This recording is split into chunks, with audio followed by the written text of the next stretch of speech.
Okay, hello everybody, good afternoon. Welcome to the Impact Forum and to this roundtable titled New Avenues for Funding for Impact Transformation. First, let me thank the three panelists for being with us today. First of all, we have Lisa Jordan, that is the director of Draper Kaplan Foundation for Europe. Then we have Elisabeth Elcriff, is the CEO of Alpha Omega Foundation in France. And we have also Isabel Legalo, that is the Deputy General Director of Fundación Daniel y Nina Carazo here in Spain. So thank you very much, the three of you, for being with us today. I am Cristina San Salvador. I am the Venture Philanthropy and Expansion Director in SIG2B Foundation. We are really trying to spread this venture philanthropy movement in Spain, and we think that having the three of you today is really good news. So thank you very much again. And if you are prepared, maybe we can start with the debate. In the opening video, we have learned a little bit about venture philanthropy, and we know now that it's a strategy that puts social impact in the center and tries to maximize it in the long term. There is a lot of commitment. And I know that the three of you work in three really pioneers foundations in venture philanthropy. So maybe the first question for all of you is, could you please try to explain a little bit more about your foundations, about the problems you are trying to solve, about how is your strategy? Maybe we can start with Elisabeth. Sure. So Alpha Omega Foundation is a venture philanthropy foundation in France, which is addressing the problem of school dropout of disadvantaged young people. So just let me give you some figures. In France, there are 2 million disadvantaged kids still at school that have a lot of school difficulty and who are at risk of dropping out from school. And each year, the system is generating 100,000 of people who become NEETs, which means neither in education nor in training. And we have a stock of 1 million NEETs in France. So the problem is huge, and it's really becoming a society problem that we, as the foundation, want to address. So for us, it's not a fatality, and there is a systemic approach to get rid of it. So how do you want to do it? By massifying the impact of a small number of selected and complementary educational charities, and by using venture philanthropy to as a mode of action to massify their impact. So you understand then that the way we think is that school is a necessary condition for kids to succeed, but not a sufficient condition. So you need some more input to give to kids as long as they are at school, which is provided by these educational charities. And these educational charities, we choose them when they act at these moments, which are the more risky in terms of dropping out when kids are still at school. And these charities are also supposed to address at least 10% of their targets at these moments. And our objective is to multiply them by 5 or by 6 by using venture philanthropy, by first putting them in capacity to multiply by 5. So it's an investment phase. And after, helping them to deploy the massifying plan in order to prevent from school dropout. And maybe in 5-10 years, to divide this 1 million people into 500,000 or 300,000. And last point, I will finish. We give support to 7 charities, and we saw through them, we give support to 300,000 kids and to 50,000 teachers. Okay, thank you very much. So in your case, in your foundation, you are using venture philanthropy, if I have understood well, in the education sector, very specific problems around children, their families, and education. And I think, Lisa, in your case is a little bit different. maybe you can explain how do you work at your foundation? Yeah, okay. I'm just going to show a few slides. Can you see this slide now? Yeah. Okay, our foundation works really differently. We're the oldest venture philanthropy in the United States, called the Draper Richards Kaplan Foundation, and we find, fund, and support social impact enterprises that have exceptional leadership and innovative ideas that can scale. We are fully focused on scaling, and we're often addressing very big social problems, very big environmental problems that have something to do with the rise of inequity in our world right now. So we've been around since 2002, and while many things have changed, some things have actually remained the same since 2002. Early stage social enterprises with the potential to make real impact in their fields tend to fail at a very alarming rate, and very, very few actually crack the code to scale. So that's one of the problems that we are trying to address by providing unrestricted capital support in the early stages of an organization's life. The social impact sector consistently remains starved for risk capital. So there are very few venture philanthropies in Europe, as you know, very few willing, able, and ready to support these early stage enterprises and to take those risks. The last thing I'll say about this is that preventing premature mortality amongst the early stage enterprises requires a lot of targeted expertise and high engagement to enable those enterprises to scale. So these are the issues that we are consistently focused on in our particular practice. I just want to show you what this means.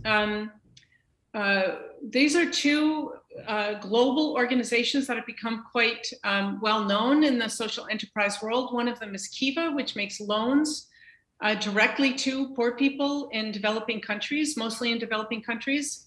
When we invested in 2007 in Kiva, they had less than 200,000 in the bank, and their loan volume was less than 2 million. When we left them in 2010, so we do an intensive hands-on, both financial support of 300,000 over 3 years, and then about 450,000 in non-financial support to help an organization grow. So when we left Kiva's board, their revenue had reached 11 million and their loan volume was 71 million. So you can see that there was an enormous impact, an enormous scaling process that happened while DRK was active on their board. Similarly, One Acre Fund, also very well known. We invested in One Acre Fund in 2006. Their revenue was less than 250K. They were serving 100 farmers. And after our support in 2009, their revenue had reached 3.6 million and they were serving 12,000 farmers. And today, both of these organizations are multi-million-dollar operations. One Acre serving over 1 million. And Kiva has a loan volume that's over 150 million. So we are really focused on scaling early stage social enterprises, which puts us in a different category. I'll say one thing about how we do this. Every time we make an investment, we either make a grant or we make an equity investment. I know we're going to come back to that a little bit later in this conversation. So we take a board seat on every organization in our portfolio. We make about 26 deals a year, and we take the thousands of hours of pattern recognition and apply them against whatever social issue it is and whatever mission it is that that entrepreneur has. So we look at 6 different organizational competencies. They're listed here on the slide: fundraising, leadership, scaling strategy, financial sustainability, organizational capacity, and board development, and work on growing each one of those areas while we have an active position on the board. And when we only make one investment, we never make a second investment. We try to help people find follow-on funding, and we do help people find follow-on funding. And our portfolio has 193 organizations in it to date. If you want to know something about the overall impact of the portfolio, I know a lot of people are afraid of non-financial support and how expensive it is. And I just want to say that these figures are actually a bit out of date, but we know that 35% of the organization in our portfolio have impacted over 50,000 individuals, 22 over 500,000 individuals, and 14% over 1 million individuals with the work that they are doing. So that's the kind of scale. I put their logos up, all of the organizations that we support, their education, human rights, healthcare, etc. Type of organizations. So we are really looking to transform millions of lives, and we are focused on scale. I think I'll just leave it there, Christina. Yeah.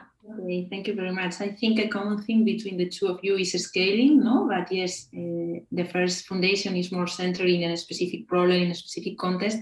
And Lisa, you work in a specific phase, scaling different social enterprises. And Isabel, could you please explain? I think your case is similar to Elizabeth, because I think you are focusing in two main problems in Spain and in France.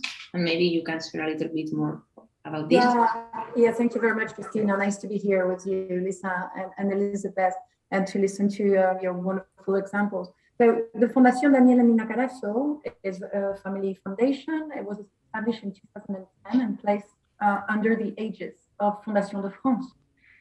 Our foundation is active in two focus areas: sustainable food systems for universal access to healthy food that is safe for the people and the ecosystems, and art and citizenship to create critical thinking and reinforce social bonds. We're working in France and in Spain, and what we are looking for is transforming society in order to make sure that from 15 years or 30 years from now, we're in a different situation with regards to how we eat and how art is connected to our life and to our democracy. Our foundation supports projects by providing financial resources, so grants and impact investments, and in any way you want to consider it. Leveraging human resources as well, expertise, assistance, training, networking, and so on and so forth. And designing and developing our own actions like programs, events, publications, any sort of investigation, or collecting of knowledge and sharing the knowledge in a creative commons way. We aspire to transformation for a greener and more inclusive and fulfilling society. And in our view, art and citizenship and sustainable food contribute to this desirable future by allowing basically everyone to take action at their own level and together to bring about change. So to foster the emergence of innovative solutions, we support a broad diversity of people and projects along the transition pathway. We encourage interaction between disciplines and approaches, and we build bridges between individuals to nurture curiosity and encourage engagement. And back in 2015, what happened to us is that we thought we did not have any other choice than aligning our investments as a family foundation that was created with an initiating capital of 487 million euros to our social mission that we were accomplishing through our grants programs, right? For you to have an idea, we're now reaching the 100 million euros of subventions, and we have this capital for investment of 480 million euros. And we started working back then in aligning, in being demanding, in innovating, and incorporating with regards to our investments. We created a proper chart that is ESG+++, where we have now 80% of our investments. And we created several tools for impact investing. So one of them is very demanding because it is 100% aligned with our mission, social mission. It's not easy to find a super effective, sustainable food system in Spain. We're ready to be invested in and being 100% aligned with the mission that we have. But we do have one of these programs in impact investing, and we also have room, which is the real challenge, for a similar program in terms of citizen arts. Imagine what type of citizen art initiatives we can find in France or in Spain right now, ready to be invested in. Well, we have 15% of our capital dedicated to either program-related investments or mission-related investment or sustainable investments. And we are working and innovating in that. So I want to enter, I think, Christina, you will have more questions for us as we go along. I'm just going to hand over the word, but it's true that we are looking for innovative and risky programs where we, as a foundation, can bring something else, something new to our ecosystem. Okay, thank you very much. I think the three of you are very good examples in innovation, scaling, but you use different tools. But I think all of you are really pioneers in venture philanthropy.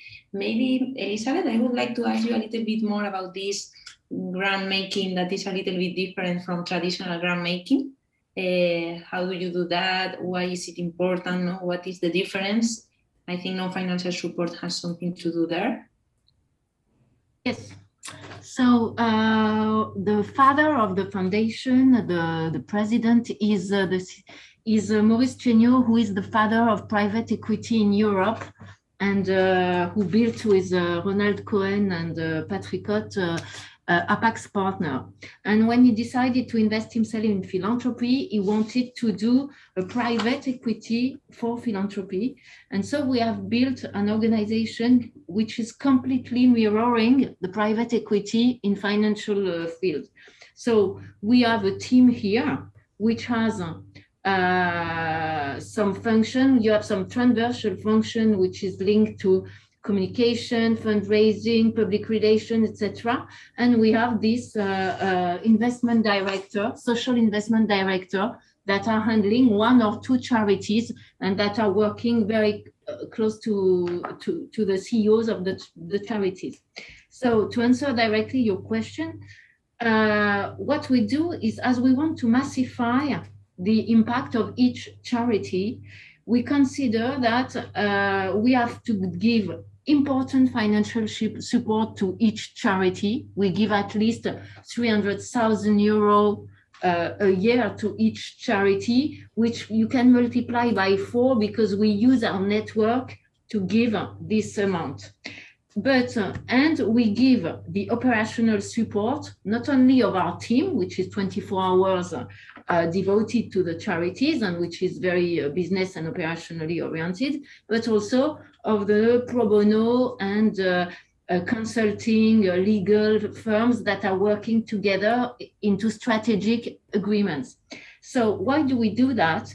Because we think that first you need to give money and non-financial support if you want to, but in the long run, for the CEOs of charities not to spend their whole life looking for the next year money, because the flow business that charities are experiencing is awful, as each foundation is giving money, sometimes 1 year, sometimes 2 years at best.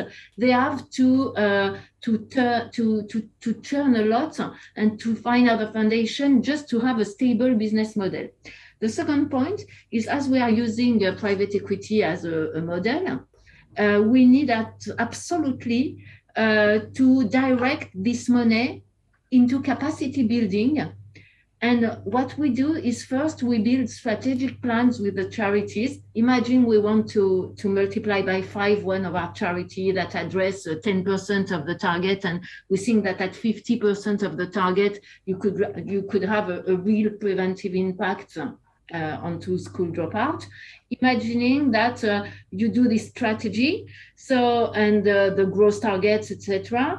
After, you have to invest in digital, in marketing. You have to give some operational management or additive operational management.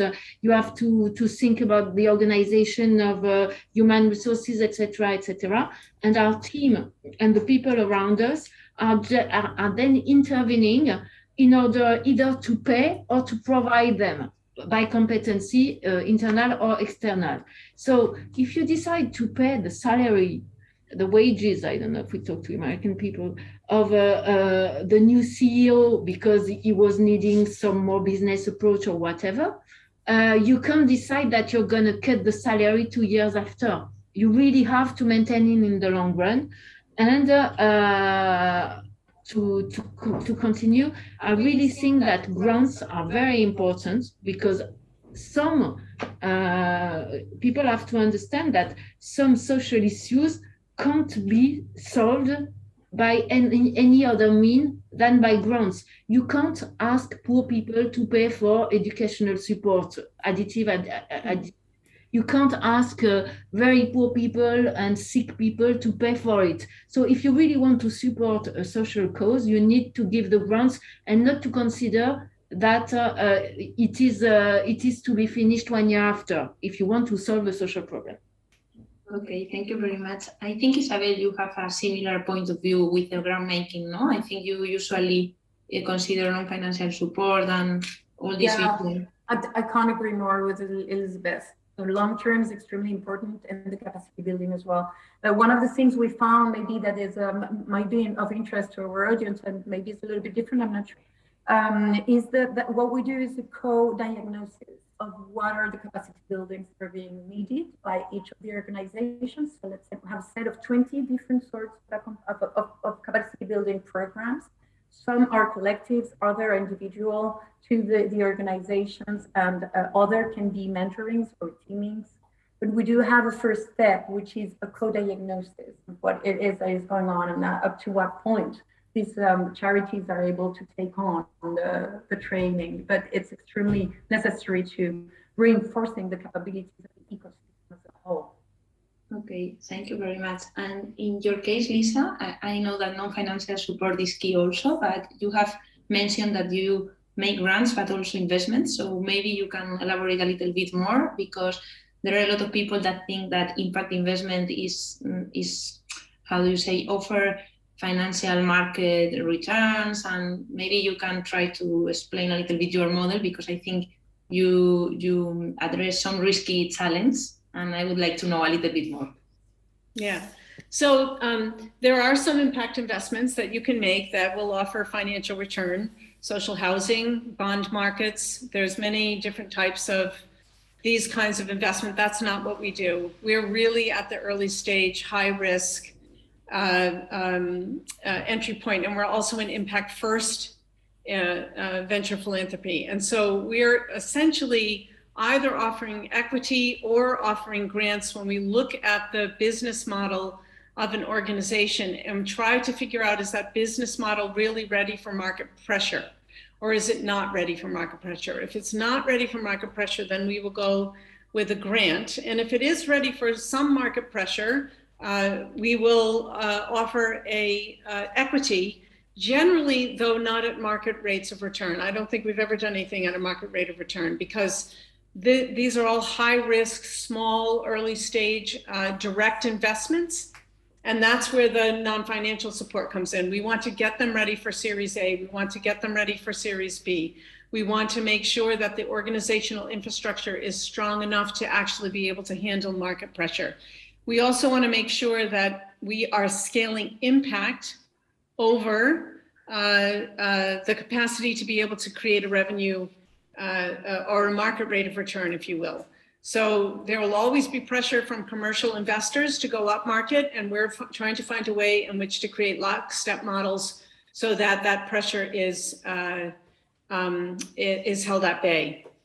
I fully agree with my colleagues, with Elizabeth, that there are some issues that you really can't address with equity. That's absolutely the case. You can't. Some issues just don't lend themselves to market-based discipline. And I also agree with Isabel's comments as well on the same front. We are looking at PRIs more often than full-blown investments. So we're essentially priming the pump for the impact market, is the way that you could think about us. Thank you very much, Isabel, Lisa, Elizabeth. We really share your vision of venture philanthropy with all the different approaches. So looking forward to seeing the ecosystem in Spain to grow. And thank you very much for being with us today and share your experiences. And see you soon, I hope. Thank you very much for your organization. Thank you. Thank you, Chris. Thank you, Elizabeth and Lisa. Thank you. Bye. Bye. Bueno, me encanta ver tanta energía positiva con estas mujeres poderosas y realmente me quedo con algunos mensajes clave de esta sesión, Maite. Y el primero es que realmente no podemos resolver todos los problemas sociales desde modelos de negocio que sean rentables y escalables y que proporcionen al inversor retornos de mercado, ¿no? Y ahí es donde la filantropía se está reinventando y tiene un papel fundamental para jugar. Me ha gustado mucho cómo se hacen unas cuantas preguntas, ¿no? La primera es si ese modelo de negocio está preparado para la presión del mercado, porque bien por el problema que atiende, bien por la fase de madurez del proyecto, a veces no lo están. Ahí pueden recibir financiación en forma de donativos o incluso inversión en equity, pero que espera un retorno inferior al de mercado, y la filantropía está dispuesta a asumir ese retorno inferior. Por tanto, tiene un papel fundamental en el desarrollo de este ecosistema de proyectos, ¿no? Y al final, Maite, no sé si te acuerdas cuando empezamos Ship2B, nos decían que estábamos locos proponiendo Venture Capital de impacto, y este año, Xavi, tú habéis levantado 55 millones de euros, el mayor fondo de capital riesgo de impacto en España. Mi esperanza es que este mismo movimiento ocurra con la inversión de tipo Impact First, y en ese sentido estamos trabajando duramente desde la Fundación. Pero bueno, bastante hablar de filantropía. ¿Qué es lo que viene ahora, Maite? Bueno, seguimos avanzando. Paso importante también, si realmente queremos llegar a esa economía de impacto, es saber comunicar, ¿no? Es dar a conocer todas estas iniciativas que se están impulsando tanto desde el sector privado, desde el sector público, desde el sector más filantrópico. Debemos empezar a crear una narrativa que sea mucho más poderosa, mucho más ilusionante y que realmente empodere a toda la sociedad para luchar hacia ese mundo mejor, que es lo que buscamos todos. Y es por eso que hoy, más que nunca, necesitamos también de los medios de comunicación. Necesitamos avanzar hacia un modelo de periodismo mucho más constructivo, donde se ponga el foco en el impacto, donde se puedan explicar todas estas iniciativas que se están impulsando, pero no solo explicar las cosas buenas, sino también explicar mucho más los retos a los que nos enfrentamos como sociedad y, sobre todo, utilizar también los medios de comunicación para poder denunciar cuando realmente se están produciendo situaciones de impact washing, porque lo que queremos es ver un cambio de verdad en la sociedad. Para eso contamos ahora con una mesa moderada por Alfred Casares, fundador y director del Instituto de Periodismo Constructivo, en el que participan de forma activa Ulrich Hagerburg, Fundación y CEO de Constructive Institute, y Tina Rosenberg, colaboradora de The New York Times. Damos paso a Alfred.